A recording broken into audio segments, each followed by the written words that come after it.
ਸਤਿ ਸ਼੍ਰੀ ਅਕਾਲ ਜੀ, ਮੈਂ ਤੁਹਾਡੀ ਹੋਸਟ ਰੀਤ ਕੌਰ ਵਿਨ ਨਿਊਜ਼ TV 84 ਦੇ ਨਾਲ। ਵੀਅਰਸ, ਅੱਜ ਅਸੀਂ ਤੁਹਾਨੂੰ ਰੂਬਰੂ ਕਰਾਵਾਂਗੇ ਸਿੱਖ ਪੰਥ ਦੇ ਉੱਘੇ ਇਤਿਹਾਸਕਾਰ, ਚਿੰਤਕ ਅਤੇ ਲਿਖਾਰੀ ਸਰਦਾਰ ਗੁਰਤੇਜ ਸਿੰਘ ਜੀ, ਸਾਬਕਾ IAS ਆਫਿਸਰ। ਇਹ ਸਾਡੇ ਨਾਲ ਚੰਡੀਗੜ੍ਹ ਤੋਂ ਫੋਨ ਲਾਈਨ ਰਾਹੀਂ ਜੁੜ ਚੁੱਕੇ ਨੇ। ਹਾਂਜੀ, ਵਾਹਿਗੁਰੂ ਜੀ ਕਾ ਖਾਲਸਾ, ਵਾਹਿਗੁਰੂ ਜੀ ਕੀ ਫਤਿਹ। ਵਾਹਿਗੁਰੂ ਜੀ ਕੀ ਫਤਿਹ। ਵੀਰ ਜੀ, ਤੁਹਾਡਾ ਸਾਡੇ ਸ਼ੋਅ ਦੇ ਵਿੱਚ ਬਹੁਤ-ਬਹੁਤ ਸਵਾਗਤ ਹੈ। ਥੈਂਕ ਯੂ ਜੀ ਵੀਰ ਜੀ, ਅੱਜ ਅਸੀਂ ਤੁਹਾਡੇ ਨਾਲ ਸਾਡੇ ਸ਼ੋਅ ਦੇ ਵਿੱਚ ਵੱਖ-ਵੱਖ ਸਿੱਖਾਂ ਦੇ ਮਸਲਿਆਂ ਦੇ ਬਾਰੇ ਗੱਲਬਾਤ ਕਰਾਂਗੇ। ਪਰ ਸਭ ਤੋਂ ਪਹਿਲਾਂ ਪਿਛਲੇ ਦਿਨਾਂ ਵਿੱਚ ਤੁਹਾਡਾ ਇੱਕ ਲੇਖ ਮਾਓਵਾਦੀਆਂ ਵੱਲੋਂ ਛੱਤੀਸਗੜ੍ਹ ਵਿੱਚ ਕੀਤੇ ਗਏ ਕਾਂਗਰਸ ਦੇ ਵਿਕਾਸ ਯਾਤਰਾ ਤੇ ਹਮਲੇ ਸੰਬੰਧੀ ਆਇਆ ਹੈ, ਜਿਸ ਵਿੱਚ ਤੁਸੀਂ ਬੜੀ ਖੂਬੀ ਨਾਲ ਵਸਤਰ ਇਲਾਕੇ ਦੇ ਇਤਿਹਾਸ ਅਤੇ ਉਹਨਾਂ ਦੀਆਂ ਸਮੱਸਿਆਵਾਂ ਤੋਂ ਜਾਣੂ ਕਰਵਾਇਆ ਹੈ। ਸਾਡੇ ਦਰਸ਼ਕਾਂ ਨਾਲ ਵੀ ਇਹ ਜਾਣਕਾਰੀ ਸਾਂਝੀ ਕਰੋ ਕਿ ਕੀ ਕਾਰਨ ਹੈ ਕਿ ਇਹ ਆਦੀਵਾਸੀ ਲੋਕ ਹਥਿਆਰਬੰਦ ਸੰਘਰਸ਼ ਦੇ ਰਸਤੇ ਤੇ ਚੱਲ ਨਿਕਲੇ ਹਨ। ਇਹਨਾਂ ਦਾ ਮਸਲਾ ਵੀ ਤਕਰੀਬਨ ਆਪਣੇ ਵਾਲਾ ਮਸਲਾ ਹੀ ਹੈ ਜੀ।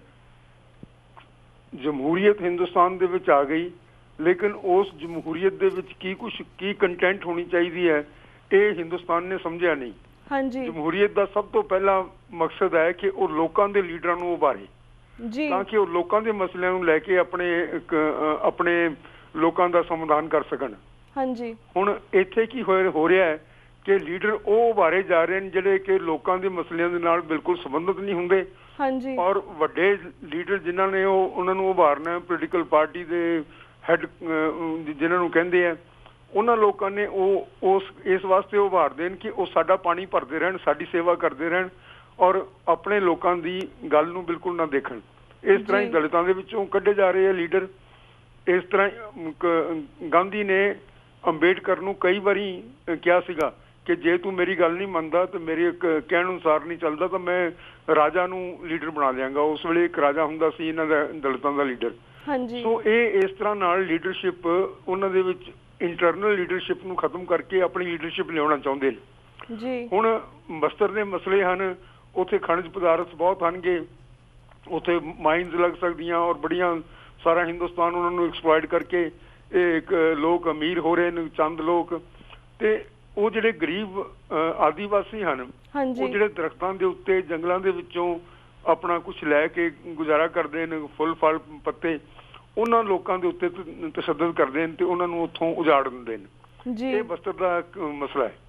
ਇਹ 1960-61 ਦੇ ਵਿੱਚ ਹੀ ਸ਼ੁਰੂ ਹੋ ਗਿਆ ਸੀਗਾ ਔਰ 66 ਤੱਕ ਰਾਜਾ ਪੁੰਜਦੇਵ ਹੁੰਦਾ ਸੀ ਇਹਨਾਂ ਦਾ, ਜਿਹੜਾ ਕਿ ਕਾਕਤੀਆ ਵੰਸ਼ ਦਾ ਸੀਗਾ, ਖਾਨਦਾਨ ਦਾ ਸੀ। ਔਰ ਉਹ ਵਿਚਾਰੇ ਨੂੰ ਇਹਨਾਂ ਨੇ ਮਹਿਲ ਦੀਆਂ ਪੌੜੀਆਂ ਦੇ ਉੱਤੇ ਗੋਲੀਆਂ ਮਾਰ ਕੇ ਮਾਰਿਆ।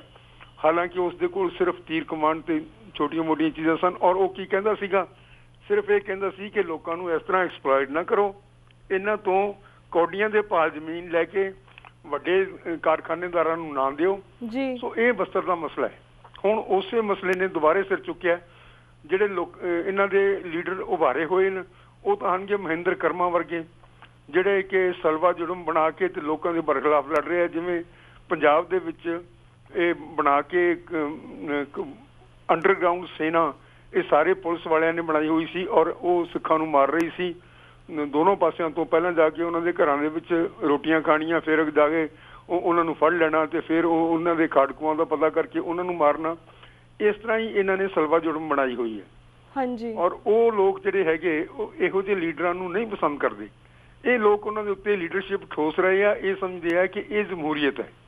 ਸੋ ਇਹ ਬੜਾ ਵੱਡਾ ਮਸਲਾ ਹੈ, ਸਾਰੇ ਦੁਨੀਆ ਦੇ ਵਿਚਾਰਨ ਦੇ ਕਾਬਲ ਹੈ। ਪਤਾ ਨਹੀਂ ਲੋਕ ਕਿੱਥੇ ਸੌ ਜਾਂਦੇ ਆ ਜਦੋਂ ਇਹੋ ਜਿਹੇ ਮਸਲੇ ਉੱਠਦੇ ਨੇ। ਸਾਡਾ ਵੀ ਕਿਸੇ ਨਾਲ ਵਿਚਾਰਿਆ ਤੇ ਇਹਨਾਂ ਦਾ ਵੀ ਕੋਈ ਨਹੀਂ ਵਿਚਾਰ ਰਿਹਾ। ਹਾਂਜੀ। ਤੇ ਸਿੰਘ ਸਾਹਿਬ ਦਾ ਮਾਓਵਾਦ ਜਾਂ ਨਕਸਲਵਾਦ ਸਮਾਜਿਕ ਇਨਸਾਫ ਵਿੱਚ ਤਾਂ ਯਕੀਨ ਰੱਖਦਾ ਹੈ, ਪਰ ਇਹਨਾਂ ਦਾ ਰੱਬ ਵਿੱਚ ਵਿਸ਼ਵਾਸ ਨਹੀਂ ਹੈ।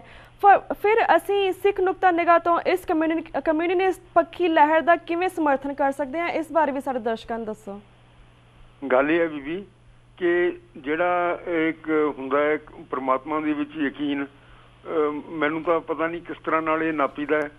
ਜੇ ਫਰਜ਼ ਕਰੋ ਕੋਈ ਲੋਕਾਂ ਦੀ ਸੇਵਾ ਦੇ ਵਿੱਚ ਆਪਣੇ ਸਾਰੀ ਸਿੱਖੀ ਇਸ ਇੱਕ ਨੁਕਤੇ ਦੇ ਉੱਤੇ ਆਧਾਰਿਤ ਹੈ ਕਿ ਪਰਮਾਤਮਾ ਸਭ ਦੇ ਵਿੱਚ ਵਸਦਾ ਹੈ ਔਰ ਉਹਨਾਂ ਦੀ ਸੇਵਾ ਕਰਨੀ ਪਰਮਾਤਮਾ ਨੂੰ ਪਾਉਣ ਦਾ ਤਰੀਕਾ ਹੈ। ਮੈਨੂੰ ਲੱਗਦਾ ਹੈ ਕਿ ਇਹ ਸਾਰੇ ਦੇ ਸਾਰੇ ਨਕਸਲਵਾਦੀ ਲੋਕਾਂ ਦੀ ਸੇਵਾ ਦੇ ਵਿੱਚ ਜੁਟੇ ਹੋਏ ਨੇ ਔਰ ਲੋਕਾਂ ਨੂੰ ਜਿਸ ਤਰ੍ਹਾਂ ਸਾਡਾ ਸਿੱਖੀ ਦਾ ਨਿਸ਼ਾਨਾ ਹੈ ਕਿ ਹੰਨੇ ਹੰਨੇ ਮੀਰ ਹੋਵੇ। ਇਹ ਵੀ ਕਹਿੰਦੇ ਆ ਹਰ ਇੱਕ ਬੰਦਾ ਸ਼ਾਹ ਦੁਨੀਆ ਦਾ, ਹਰ ਇੱਕ ਤੀਵੀਂ ਰਾਣੀ। ਇਹ ਸਿੱਧਾ ਹੀ ਸਾਡੇ ਜਿਹੜਾ ਅਕੀਦਾ ਉਸ ਦਾ ਟਰਾਂਸਲੇਸ਼ਨ ਹੈ। ਇਹ ਰੱਬ ਦੇ ਵਿੱਚ ਯਕੀਨ ਦਾ ਪ੍ਰਗਟਾਵਾ ਕਰਨ ਵਾਸਤੇ ਹੁਣ ਜੇ ਤੁਸੀਂ KPS ਗਿੱਲ ਨੂੰ ਕਹੋ ਵੀ ਰੱਬ ਨੂੰ ਮੰਨਦਾ ਹੈ ਤੇ ਪੱਗ ਬੰਨੀ ਫਿਰਦਾ ਹੈ ਤੇ ਇਹ ਕਿਸ ਤਰ੍ਹਾਂ ਦੇ ਰੱਬ ਨੂੰ ਮੰਨਦੇ ਨੇ। ਮੈਨੂੰ ਇਹ ਯਕੀਨ ਹੈ ਕਿ ਜਦੋਂ ਵੀ ਇਹ ਬੈਠ ਕੇ, ਜਦੋਂ ਇਹਨਾਂ ਨੂੰ ਟਾਈਮ ਮਿਲੇਗਾ, ਜਦੋਂ ਇਹ ਕਰਨਗੇ, ਔਰ ਪਤਾ ਨਹੀਂ ਸਾਰੇ ਕਿਸ ਤਰ੍ਹਾਂ ਦੇ ਲੋਕ ਹਨਗੇ। ਆਪਣੇ ਵੀ ਬਹੁਤ ਸਾਰੇ ਕਮਿਊਨਿਸਟ ਲੋਕ ਸਨ ਜਿਹੜੇ ਕਿ ਰੈਗੂਲਰ ਬਾਬਾ ਬੂਝਾ ਸਿੰਘ ਸੀ ਨਕਸਲਾਈਟ, ਔਰ ਉਹ ਨਿਤਨੇਮੀ ਪੱਕਾ ਸੀ, ਅੰਮ੍ਰਿਤਧਾਰੀ ਸੀ, ਜਿਸ ਨੂੰ ਇਹਨਾਂ ਨੇ ਦਰਖਤ ਦੇ ਨਾਲ ਬੰਨ੍ਹ ਕੇ ਮਾਰਿਆ ਸੀ। ਸੋ ਇਹ ਵਿਵਾਹ, ਇਹ ਗੱਲਾਂ ਬਾਅਦ ਦੇ ਵਿੱਚ ਵਿਚਾਰਨ ਦੀਆਂ ਹੋਣਗੀਆਂ। ਜਿੰਨੇ ਆਪਣੇ ਇੱਕ ਖਾਲਸਾ ਰਾਜ ਬਣਾਉਣ ਵਾਸਤੇ ਲੜੇ, ਬਾਬਾ ਬੰਦਾ ਸਿੰਘ ਬਹਾਦਰ ਦੇ ਨਾਲ 5000 ਤਾਂ ਮੁਸਲਮਾਨ ਸਨ। ਸੋ ਅਸੀਂ ਕਿਸ ਤਰ੍ਹਾਂ ਕਹੀਏ ਕਿ ਜਿਹੜੇ ਕੌਜ਼ ਵਾਸਤੇ ਲੋਕਾਂ ਦੀ ਸੂਰਾ ਸੋ ਪਹਿਚਾਨੀਆਂ ਜੋ ਲੜੇ ਦੀਨ ਕੇ ਹੇਤ, ਜਿਹੜਾ ਗਰੀਬਾਂ ਦੇ ਵਾਸਤੇ ਲੜਦਾ ਉਹ ਸੂਰਮਾ ਹੁੰਦਾ ਹੈ। ਇਹ ਗੁਰਬਾਣੀ ਦਾ ਫਰਮਾਨ ਹੈ। ਅਸੀਂ ਇਸ ਨੂੰ ਕਿਸ ਤਰ੍ਹਾਂ ਨਜ਼ਰਅੰਦਾਜ਼ ਕਰ ਸਕਦੇ ਹਾਂ? ਜੀ ਬਿਲਕੁਲ। ਤੇ ਸਰਦਾਰ ਸਾਹਿਬ, ਹੁਣ ਅਸੀਂ ਤੁਹਾਨੂੰ ਸਿੱਖ ਮੁੱਦਿਆਂ ਬਾਰੇ ਵੀ ਗੱਲਬਾਤ ਕਰਾਂਗੇ। ਅਸੀਂ ਪਿਛਲੇ ਹਫ਼ਤੇ ਘੱਲੂਘਾਰੇ ਸੰਬੰਧੀ ਲਗਭਗ ਇੱਕ ਹਫ਼ਤਾ ਵਿਸ਼ੇਸ਼ ਪ੍ਰੋਗਰਾਮ ਕੀਤਾ, ਪਰ ਯਤਨ ਕਰਨ ਦੇ ਬਾਵਜੂਦ ਤੁਹਾਡੇ ਨਾਲ ਸਾਡਾ ਸੰਪਰਕ ਨਹੀਂ ਹੋ ਪਾਇਆ। ਤੁਸੀਂ ਇੱਕ ਉੱਘੇ ਸਿੱਖ ਚਿੰਤਕ ਹੋ ਜੋ ਕਿ ਬੜੇ ਇਮਾਨਦਾਰੀ ਤੇ ਦਲੇਰੀ ਨਾਲ ਸਿੱਖ ਕੌਮ ਦਾ ਪੱਖ ਪੇਸ਼ ਕਰਦੇ ਹੋ। ਤੁਸੀਂ ਘੱਲੂਘਾਰੇ ਦੇ ਪਿਛੋਕੜ, ਇਸ ਨਾਲ ਸੰਬੰਧਿਤ ਅੱਡ ਕੈਰੈਕਟਰ, ਇਸ ਘੱਲੂਘਾਰੇ ਦੇ ਸਮੁੱਚੀ ਕੌਮ ਤੇ ਪਏ ਪ੍ਰਭਾਵ ਸੰਬੰਧੀ TV84 ਦੇ ਦਰਸ਼ਕਾਂ ਨਾਲ ਵਿਚਾਰ ਸਾਂਝੇ ਕਰੋ। ਬੀਬੀ, ਗੱਲ ਇਸ ਤਰ੍ਹਾਂ ਹੈਗੀ ਕਿ ਚੰਗੇ ਲਫ਼ਜ਼ ਕਹਿਣ ਲਈ ਤੁਹਾਡਾ ਧੰਨਵਾਦ ਜੀ। ਮੈਂ ਤਾਂ ਕੋਸ਼ਿਸ਼ ਸਿਰਫ ਇੰਨੀ ਕਰਦਾ ਕਿ ਜੋ ਐਵੀਡੈਂਸ ਮੇਰੇ ਕੋਲ ਹੈ, ਜੋ ਸਬੂਤ ਮੈਨੂੰ ਮਿਲਦੇ ਨੇ, ਉਹਨਾਂ ਸਬੂਤਾਂ ਦੇ ਆਧਾਰ ਦੇ ਉੱਤੇ ਗੱਲ ਕੀਤੀ ਜਾਵੇ ਜੀ। ਪਹਿਲੀ ਗੱਲ ਤਾਂ ਇਹ ਹੈ ਕਿ ਤੁਸੀਂ ਹੁਣ ਪਿੱਛੇ ਜਿਹੇ ਦੇਖਿਆ, ਇਹਨਾਂ ਨੇ ਡੇ ਐਂਡ ਨਾਈਟ ਵਾਲਿਆਂ ਨੇ ਵੀ ਕੁਝ ਪ੍ਰੋਗਰਾਮ ਕੀਤੇ ਨੇ। ਉਹਨਾਂ ਦੇ ਵਿੱਚੋਂ ਕਈ ਲੋਕਾਂ ਨੂੰ ਮਤਭੇਦ ਹੋਣਗੇ, ਲੇਕਿਨ ਕਈ ਚੀਜ਼ਾਂ ਐਸੀਆਂ ਆਈਆਂ ਨੇ ਉੱਭਰ ਕੇ ਸਾਹਮਣੇ। ਜਿਵੇਂ ਹੁਣ ਰਾਮੂ ਵਾਲੀਏ ਦਾ ਬਿਆਨ ਆਇਆ ਜੀ, ਉਹ ਕਹਿੰਦਾ ਹੈ ਕਿ ਮੈਂ ਜਿਸ ਵੇਲੇ ਕਹਿੰਦਾ ਮੈਨੂੰ ਮਾਰਨ ਲੱਗੇ ਸੀ, ਪਹਿਲਾਂ ਤਾਂ ਉਸਨੇ ਇਹ ਕਿਹਾ ਕਿ ਜੀ ਉਹ ਇਸ ਤਰ੍ਹਾਂ ਕਰਕੇ ਉਹਨਾਂ ਨੇ 15-20 ਸਿੱਖਾਂ ਨੂੰ ਗੋਲੀ ਲਾਈਨ ਦੇ ਵਿੱਚ ਬਿਠਾ ਕੇ ਗੋਲੀਆਂ ਮਾਰ ਕੇ ਮੇਰੇ ਸਾਹਮਣੇ ਮਾਰਿਆ। ਫਿਰ ਉਹ ਕਹਿੰਦਾ ਮੈਨੂੰ ਬਿਠਾਇਆ ਲਾਈਨ ਦੇ ਵਿੱਚ, ਕਿਹਾ ਵੀ ਚੱਲ ਉਹ ਅਗਲੀ ਲਾਈਨ ਮੇਰੀ ਤੇ ਹੋਰ ਲੋਕਾਂ ਦੀ ਬਣਾਉਣ ਲੱਗੇ ਤਾਂ ਮੈਂ ਆਪਣਾ ਕਾਰਡ ਕੱਢ ਕੇ ਫੜਾਇਆ ਉਸਨੂੰ। ਉਸਨੇ ਕਿਹਾ, ਇੱਕ ਕਾਰਡ ਦੇ ਉੱਤੇ ਲਿਖਿਆ ਸੀ ਕਿ ਇਹ XMP ਹੈ ਤੇ ਇਹ ਪਛਾਣ ਹੈ। ਉਸਨੇ ਮੈਨੂੰ, ਅਫਸਰ ਨੇ ਇੱਕ ਸਵਾਲ ਪੁੱਛਿਆ ਜੀ, ਕਹਿੰਦਾ ਕਿ ਤੂੰ ਇੱਥੇ ਕਿਉਂ ਹੈ? ਤੈਨੂੰ ਤਾਂ ਸੰਤ ਲੌਂਗੋਵਾਲ ਦੇ ਕੋਲ ਹੋਣਾ ਚਾਹੀਦਾ ਸੀ। ਹੁਣ ਇਸ ਤੋਂ ਪਤਾ ਚੱਲਦਾ ਹੈ ਕਿ ਸੰਤ ਲੌਂਗੋਵਾਲ, ਇਹ ਸਾਰਾ ਕੁਝ ਤੈਅ ਕੀਤਾ ਹੋਇਆ ਸੀ ਕਿ ਇਹਨਾਂ ਨੇ ਸੰਤ ਲੌਂਗੋਵਾਲ ਦੇ ਕੋਲ ਬੈਠਣਾ ਤੇ ਉੱਥੇ ਇਹਨਾਂ ਲੋਕਾਂ ਦਾ ਇਹਨਾਂ ਨੂੰ ਕੁਝ ਨਹੀਂ ਕਿਹਾ ਜਾਣਾ, ਬਾਕੀ ਦੇ ਲੋਕਾਂ ਨੂੰ, ਸਿੱਖਾਂ ਨੂੰ ਫੜ ਕੇ ਮਾਰੀ ਜਾਣਾ ਜੀ। ਜਿਸ ਵੇਲੇ ਸੰਤ ਲੌਂਗੋਵਾਲ ਨੂੰ ਫੜਨ ਵਾਸਤੇ ਲੋਕ ਜਾਂਦੇ ਨੇ, ਅਰੈਸਟ ਕਰਨ ਵਾਸਤੇ ਜਾਂ ਉੱਥੋਂ ਕੱਢਣ ਵਾਸਤੇ ਜਾਂਦੇ ਨੇ, ਤਾਂ ਜਿਹੜਾ CID ਦਾ ਬੰਦਾ ਸੀ ਨਾਲ, ਉਹ ਕਹਿੰਦਾ ਹੈ ਕਿ ਮੈਨੂੰ ਸੰਤ ਨੇ ਕਿਹਾ ਵੀ ਮੈਂ ਪਾਸੇ ਹੋ ਕੇ ਗੱਲ ਕਰਨੀ ਹੈ। ਤੇ ਪਾਸੇ ਹੋ ਕੇ ਉਹਨੇ ਸਭ ਤੋਂ ਪਹਿਲੀ ਗੱਲ ਇਹ ਪੁੱਛੀ ਵੀ ਉਹ ਮਰ ਗਿਆ ਕਿ ਨਹੀਂ। ਇਸ਼ਾਰਾ ਸੰਤ ਜਰਨੈਲ ਸਿੰਘ ਖਾਲਸਾ ਵੱਲ ਸੀ ਜੀ। ਕਹਿੰਦਾ ਫਿਰ ਦੂਸਰੀ ਗੱਲ ਉਸਨੇ ਇਹ ਕਹੀ ਕਿ ਇਹ ਜਿਹੜੇ ਮੰਜੇ ਤੇ ਬੈਠੇ ਨੇ ਮੇਰੇ ਨਾਲ, ਇਹ ਮੈਨੂੰ ਮਾਰਨ ਵਾਸਤੇ ਆਏ ਹੋਏ ਨੇ, ਸਾਨੂੰ ਮਾਰਨ ਵਾਸਤੇ ਆਏ ਨੇ ਜੀ। ਉਹ ਕਹਿੰਦਾ ਉਸ ਤੋਂ ਬਾਅਦ ਦੂਸਰਾ ਬੰਦਾ ਜਿਹੜਾ ਟੌੜਾ ਕਹਿਣ ਲੱਗਿਆ ਵੀ ਮੈਂ ਵੀ ਪਾਸੇ ਹੋ ਕੇ ਗੱਲ ਕਰਨੀ ਹੈ, ਤੇ ਪਾਸੇ ਹੋ ਕੇ ਸਭ ਤੋਂ ਪਹਿਲੀ ਗੱਲ ਉਸਨੇ ਇਹ ਕੀਤੀ ਵੀ ਉਹ ਮਰ ਗਿਆ ਕਿ ਨਹੀਂ। ਯਾਨੀ ਕਿ ਇਹਨਾਂ ਲੋਕਾਂ ਨੇ ਪਹਿਲਾਂ ਇਹ ਧਾਰ ਰੱਖਿਆ ਸੀ ਪੁਲਿਸ ਦੇ ਨਾਲ ਮਿਲ ਕੇ, ਔਰ ਉਹਨਾਂ ਦੇ ਨਾਲ ਗੱਲਾਂ ਇਸ ਤਰ੍ਹਾਂ ਕਰ ਰਹੇ ਨੇ ਜਿਵੇਂ ਉਹ ਇਹਨਾਂ ਦੇ ਸਕੇ ਹੋਣ ਜੀ, ਉਹ ਇਹਨਾਂ ਨੂੰ ਸਹੀ ਇਨਫੋਰਮੇਸ਼ਨ ਦੇਣ ਦੇ ਕਾਬਲ ਹੋਣ ਜੀ। ਸੋ ਇਹ ਜਿਹੜਾ ਇਹ ਸਾਰੀਆਂ ਗੱਲਾਂ ਕਰਨ ਤੋਂ ਮੇਰਾ ਮਤਲਬ ਇਹ ਹੈ, ਹੋਰ ਸਬੂਤ ਬਥੇਰੇ ਨੇ, ਚਿੱਠੀਆਂ ਤੁਸੀਂ ਉਹ ਚੱਕਰਵੀਰ ਦੇ ਵਿੱਚ ਛਾਪੀਆਂ ਹੋਈਆਂ ਦੇਖੀਆਂ ਨੇ ਇਹਨਾਂ ਦੀਆਂ, ਲੇਕਿਨ ਜਿੰਨਾ ਵੀ ਲੁਕਾਉਣ ਦੀ ਕੋਸ਼ਿਸ਼ ਕੀਤੀ ਜਾਵੇ ਉਹਨੇ ਸਬੂਤ ਹੋਰ ਜ਼ਿਆਦਾ ਮਿਲਦੇ ਜਾਂਦੇ ਨੇ। ਮੇਰੇ ਕੋਲ ਸੰਤ ਸਿੰਘ ਤੇਗ ਆਏ ਔਰ ਕਹਿੰਦੇ ਕਿ ਮੈਂ ਆਪ ਚੌੜੇ ਨੂੰ ਤੇ ਲੌਂਗੋਵਾਲ ਨੂੰ ਇਹਨਾਂ ਦੇ ਨਾਲ ਦਿੱਲੀ ਦੀ ਸਰਕਾਰ ਦੇ ਨਾਲ ਗੱਲਾਂ ਕਰਦਿਆਂ ਦੇਖਿਆ, ਔਰ ਇਹਨਾਂ ਨੇ ਇਹ ਕਿਹਾ ਆਖਰੀ ਦਿਨਾਂ ਦੇ ਵਿੱਚ ਕਿ ਤੁਸੀਂ ਹਮਲਾ ਕਰੋ, ਉਹ ਸਾਡੇ ਵੱਸ ਨਹੀਂ ਰਿਹਾ, ਉਹ ਸਾਡੇ ਤੋਂ ਬਾਹਰ ਹੋ ਗਿਆ, ਅਸੀਂ ਉਸ ਨੂੰ ਨਹੀਂ ਮਨਾ ਸਕਦੇ, ਤੁਸੀਂ ਹਮਲਾ ਕਰੋ, ਇਹਨੂੰ ਮਾਰ ਦਿਓ। ਹੁਣ ਇਹ ਬਿਆਨ ਉਹਨਾਂ ਦਾ ਮੈਂ ਰਿਕਾਰਡ ਕੀਤਾ। ਭਾਈ ਨਰਾਇਣ ਸਿੰਘ ਚੌੜਾ ਵੀ ਬਾਈ ਚਾਂਸ ਉਸ ਦਿਨ ਮੇਰੇ ਕੋਲ ਇੱਥੇ ਹੀ ਸਨ ਅਸੀਂ ਆਪਣੇ ਛੋਟੀ ਜਿਹੀ ਲਾਇਬ੍ਰੇਰੀ ਹੈ ਮੇਰੇ ਕੋਲੇ ਦਫ਼ਤਰ ਦੇ ਵਿੱਚ ਸਮਝ ਲਓ, ਉੱਥੇ ਅਸੀਂ ਉਹਨੂੰ ਉਹ ਬਿਆਨ ਰਿਕਾਰਡ ਕੀਤਾ ਔਰ ਉਹ ਛਾਪਿਆ ਜੀ ਬਾਅਦ ਦੇ ਵਿੱਚ ਜੀ। ਸੋ ਇਹ ਜਿਹੜੀ ਸੀ ਅਕਾਲੀਆਂ ਦੀ ਤੇ ਇਹਨਾਂ ਦੀ ਮਿਲੀ ਭੁਗਤ ਸੀ ਕੇਂਦਰ ਸਰਕਾਰ ਦੀ, ਜਿਸ ਦੇ ਬਰਖਲਾਫ ਇਹ ਰੋਜ਼ ਰੌਲਾ ਪਾਉਂਦੇ ਨੇ ਕਿ ਕਾਂਗਰਸ ਨੇ ਐਂ ਕਰਤਾ, ਕਾਂਗਰਸ ਨੇ ਐਂ ਕਰਤਾ।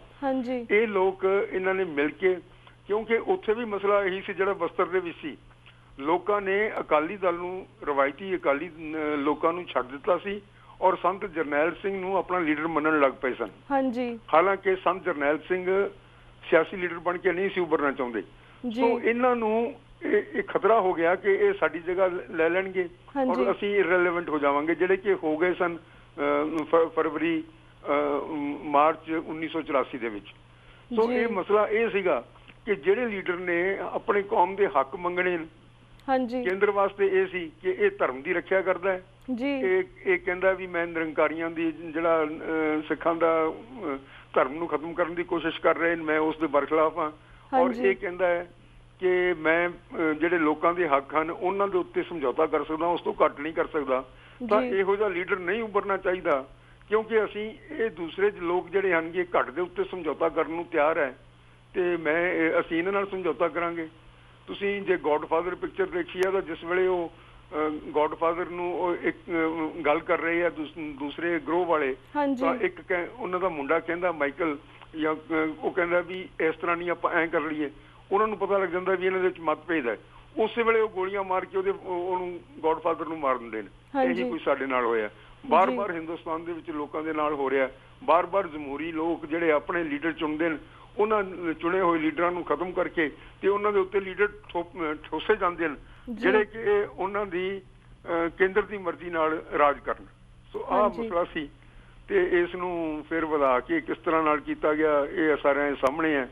ਜੋ ਤੁਸੀਂ ਸਵਾਲ ਇਸ ਦੇ ਬਾਰੇ ਪੁੱਛੋਗੇ ਮੈਂ ਹੋਰ ਜਵਾਬ ਦੇਣ ਨੂੰ ਤਿਆਰ ਜੀ। ਤੇ ਸਿੰਘ ਸਾਹਿਬ ਇੱਥੇ ਸਾਡਾ ਵਕਤ ਹੋ ਗਿਆ ਛੋਟੇ ਜਿਹੇ ਬ੍ਰੇਕ ਦਾ, ਤੇ ਬ੍ਰੇਕ ਤੋਂ ਬਾਅਦ ਵੀ ਤੁਹਾਨੂੰ ਅਸੀਂ ਸਵਾਲਾਂ ਦਾ ਸਿਲਸਿਲਾ ਇਸੇ ਤਰ੍ਹਾਂ ਜਾਰੀ ਰੱਖਾਂਗੇ, ਤੁਸੀਂ ਸਾਡੇ ਨਾਲ ਲਾਈਨ ਤੇ ਇਸੇ ਤਰ੍ਹਾਂ ਬਣੇ ਰਹੋ। ਅੱਛਾ ਜੀ। ਵਿਊਅਰਸ, ਵਕਤ ਹੋ ਗਿਆ ਇੱਕ ਛੋਟੇ ਜਿਹੇ ਬ੍ਰੇਕ ਦਾ। Keep watching news TV 84, then I will be right back after a short break.